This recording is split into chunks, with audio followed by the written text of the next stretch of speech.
మోకాళ్లలో గుజ్జును పెంచి నొప్పిని తగ్గించి సర్జరీని దూరం చేసే ఫ్రీడమ్ వాక్. మెగా ఫ్యాన్స్ అంతా ఎదురు చూస్తున్న తరుణం వచ్చింది.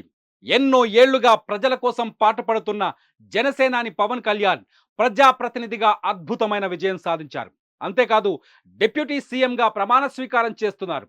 ఇంతటి మహోన్నతమైన ఘట్టం అన్నగారు మెగాస్టార్ సమక్షంలో జరిగితే ఆ కిక్కే వేరు కదా. గన్నవరం వద్ద జరిగే చంద్రబాబు ప్రమాణ స్వీకార కార్యక్రమానికి పలువురు ముఖ్య అతిథులకు ఆహ్వానాలు అందాయి. ఇందులో పవన్ కళ్యాణ్ సోదరుడు మెగాస్టార్ చిరంజీవి కూడా ఉన్నారు. పవన్ కళ్యాణ్ సోదరుడైన చిరంజీవిని రాష్ట్ర ప్రభుత్వం ప్రత్యేక అతిథి హోదాలో చంద్రబాబు ప్రమాణ స్వీకారానికి ఆహ్వానించింది. దీంతో ఆయన ఇవాళే బయలుదేరి విజయవాడ చేరుకోబోతున్నారు. సాయంత్రం కల్లా విజయవాడ చేరుకొని రాత్రికి అక్కడే బస చేయబోతున్నారు. రేపు ఉదయం ప్రమాణ స్వీకారానికి చిరంజీవితో పాటు ఆయన కుటుంబ సభ్యులు కూడా హాజరు కాబోతున్నారు. దీంతో చిరంజీవి రాక ప్రాధాన్యతను సంతరించుకుంది. ఈసారి ఎన్నికల్లో తన సోదరుడు పవన్ కళ్యాణ్ గెలిపించాలని, కూటమిని గెలిపించాలని చిరంజీవి గతంలో వీడియో సందేశం ద్వారా పిలుపునిచ్చారు.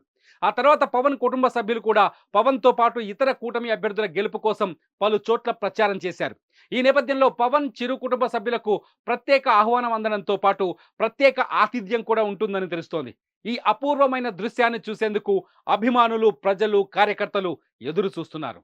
సుమన్ టీవీలో మీ పర్సనల్ అండ్ బిజినెస్ ప్రమోషన్స్ కోసం కింది నెంబర్కి కాంటాక్ట్ చేయండి.